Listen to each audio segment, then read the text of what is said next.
እናቴ ልደታ እንደው እንደፈጠረሽ አድርገሽ ጠብቂኝ ልጆችንም ጠብቂልኝ ይሉ አሁን ይሄ አለማወቅ ነው።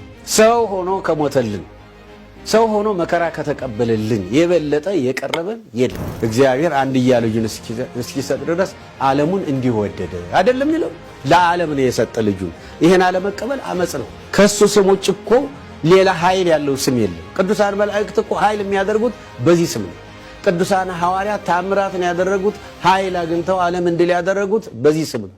እሷም ተነስታ አርጋ በጌታ ፊት በቀኙ ቆማ ስለኛ ትለምናለች፣ ትማልዳለች። እዚህ ቤት ግን መጽሐፍ ቅዱስ ላይ ጨርሶ የሌለ ያልተጻፈ የሚናገር ሰው እልል ይባልለታል፣ ብፁዕ አባታችን ተብሎ ይጠራል። የተጻፈውን መጽሐፍ ቅዱስ የተናገረውን የሚል ሰው ደግሞ መናፍቁ፣ ሌባው፣ አጭበርባሪው ይባላል። እንደው ማን ይሙት አሁን ሰው መወገዝ እስካለበት እኚህ አልነበሩ መወገዝ የነበረባቸው?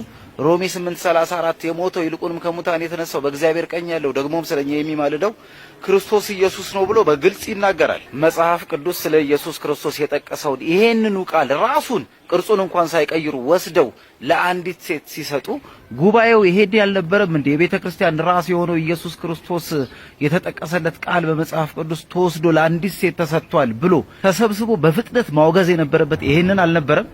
ምን አዚምና እውርነት ወርዶባችሁ ነው ለኢየሱስ ክርስቶስ የተጠቀሰው ሁሉ እየተወሰደ ለድንግል ማርያም ሲሰጥ ጸጥ ብላችሁ እየተመለከታችሁ፣ ነገር ግን ኢየሱስ ክርስቶስ የዓለም ቤዛ ነው ሲባል እንደዚህ ተነስታችሁ የምትንጫጩት የምትንጨረጨሩት? ወይም በግልጽ በኢየሱስ ክርስቶስ አናምንም በቃ ስሙን አትጥሩብን በሉን።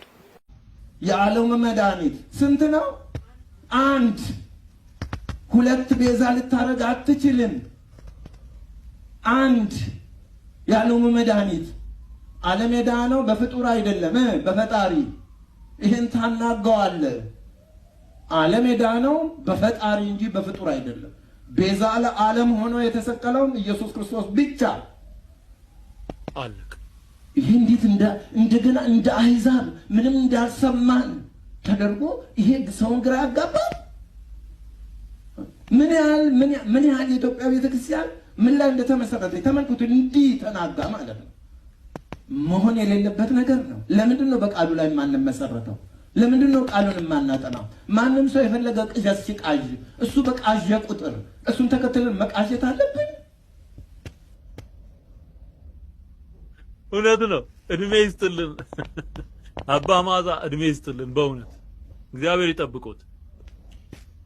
ቅዠት ነው። የዓለም ቤዛነቱ የኃጢአት ስርየት ነው። አው እያንዳንዳቸው ለምሳሌ እነ ሙሴ ቤዛ ተብሏል።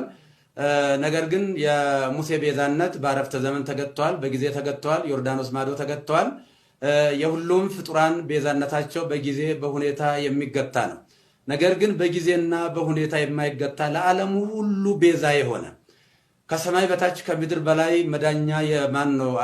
ከሱ ውጪ አዳኝ የሌለ የጌታችን የአምላካችን የመድኃኒታችን የኢየሱስ ክርስቶስን ቤዛነትን በደንብ አጉልቶ ለማሳየትና ለማስተማር ካልሆነ በስተቀር ከመቤታችን ከቅድስት ድንግል ማርያም ክብር ጋራ ምንም የሚያገናኝ አንዳችም ነገር የለም። እሷም ከፈጣሪ ልጅ ከተቀበለው መከራ ጋራ ሊወዳደር አትችልም እና ብዙ ምዕመናን በዚህ ጉዳይ በእጅጉ አዝነዋልና የኢየሱስ ክርስቶስ ቤዛነትና አዳኝነት ለድርድር ለክርክር የማይቀርብ ለምንም ለውይይት የማይቀርብ ዛሬም ትላንትናም ነገም ያው የሆነ እሱ ለዘላለሙ ሲያድን ይኖራል። ብቸኛ ኢየሱስ ክርስቶስ በመጽሐፍ ቅዱስ ላይ የለም። ቤተልሔም ብንሄድ ሕፃኑን ከእናቱ ጋር፣ ወደ ግብፅ ብንወርድ ከእናቱ ጀርባ ላይ፣ ቃና ዘገሊላ ሰርግ ቤት ብንሄድ ከልጇ ጋር፣ ቀራንዮ ብንወጣ መስቀል ስር ዛሬ በልጇ ቀኝ ሁና ሁሉ የምትለምን ድንግልን የሰጠን ማን ነው? በአንድ ድምፅ ሕፃኑንና አንዳንዶች ጎፍታ ስጋ ሀት ሲበርባችፍቱ እየዱ ሌዋ ገባባ ይላላ ጌታ ይበቃሃል ድንግል አታስፈልግም ለሚሉ በሽተኞች ዝናቡን እፈልጋለሁ ደመናውን አልፈልግም፣ ውሃውን እፈልጋለሁ ምንጩን አልፈልግም፣ እህሉን እፈልጋለሁ ምድሩን አልፈልግም። ይቻላል? ደመናዋ ድንግል ናታ፣ ዝናቡ መድኃኔዓለም ነዋ፣ ምንጯ ድንግል ናታ፣ ውሃው መድኃኔዓለም ነው የተጠማው